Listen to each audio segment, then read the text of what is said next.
You wake up and immediately the human body presents a crisis. Hunger demands breakfast, while the digestive system urgently demands the bathroom. In a house with only one free toilet, prioritizing these conflicting biological imperatives is a high-stakes calculation. Make the wrong choice, or simply loiter in the hallway for a second too long, and your personal agency evaporates. The older generation monitors the house for any idle asset. Suddenly, your morning commute involves delivering a tailored blouse to Pooja Auntie and simultaneously tossing a roti to a passing cow. It feels like existing inside a pinball machine. You are bounced between random errands, fielding sarcastic comments from elders who question the 9 months they spent bringing you into this world, and dodging chores assigned by relatives who materialize out of thin air. This domestic friction follows a predictable logic of inputs and outputs. Every slammed door and half-finished chore functions as a calculated move in a larger domestic strategy, where every player is vying for moments of peace. This animated floor plan shows the invisible mechanics of household game theory. Every family member, from the grandmother to the son, is secretly acting as a rational agent. They are all deploying sophisticated strategies to optimize their own survival and maximize their share of limited resources. As the resources collide, these friction points glow red. What we usually dismiss as petty family bickering over chores or a lost Tupperware lid are actually intense, high-stakes negotiations over the household's most precious commodities, time and energy. Living in this ecosystem requires obsessive resource management.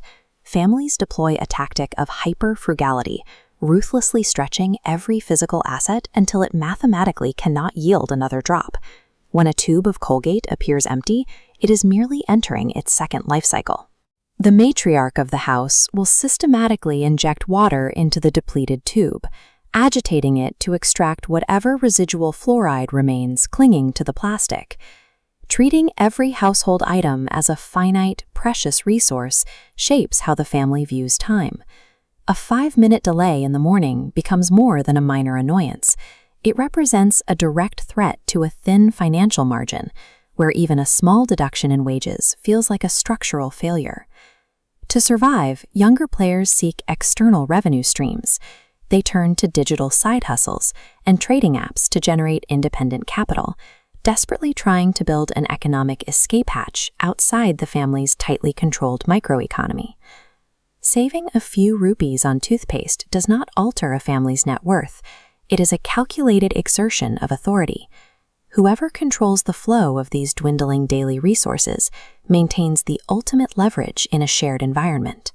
The internal struggle is difficult enough, but the system must also defend against external threats.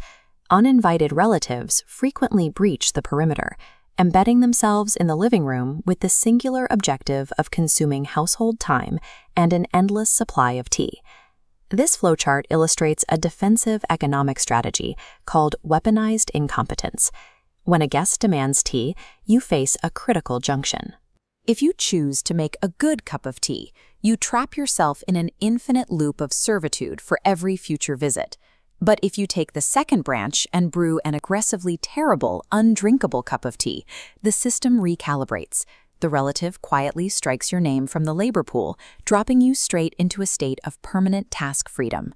Other external actors run highly aggressive offensive campaigns. Extended family members will corner you with multi-level marketing schemes, weaponizing familial obligation to guilt you into buying a 500 rupee digital tablet course you absolutely do not need.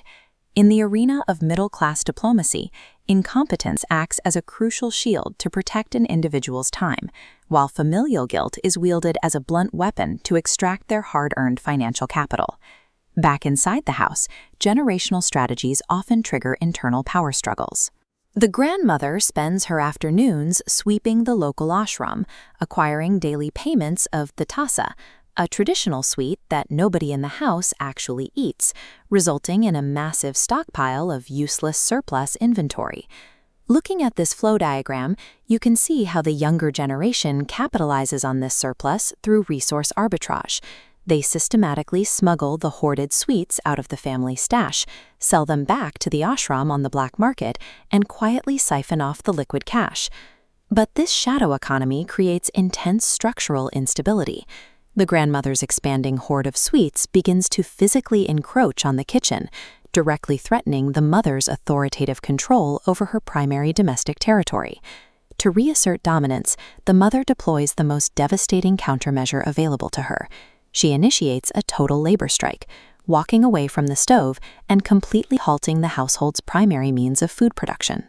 When individual economic strategies fatally collide like this, the usual back-and-forth diplomacy shatters. The resulting stalemate plunges the entire ecosystem into a paralyzing domestic Cold War. The camera pushes across the dining table to reveal the inevitable consequence of these escalating maneuvers. The father returns from a long day at work to find a completely paralyzed household where the operating system has reached total gridlock. Because of the compounding labor strikes and a stubborn refusal by anyone to yield tactical ground, the family achieves mutually assured destruction. Tonight, no one is getting dinner. The struggle over physical objects allows family members to negotiate for a far more scarce resource: personal agency. In a home where physical space is shared by default, every item becomes a potential tool for leverage. Asserting control over the kitchen or a chore list is the primary way a family member enforces a boundary. In a crowded environment, these small victories are the only means of protecting an individual presence from being swallowed by the group. The daily game theory of the Indian middle-class family ends in frustration and hunger tonight, yet the system will reboot tomorrow morning. It is a cyclical, inescapable method of survival, played out entirely out of necessity, with the people you love.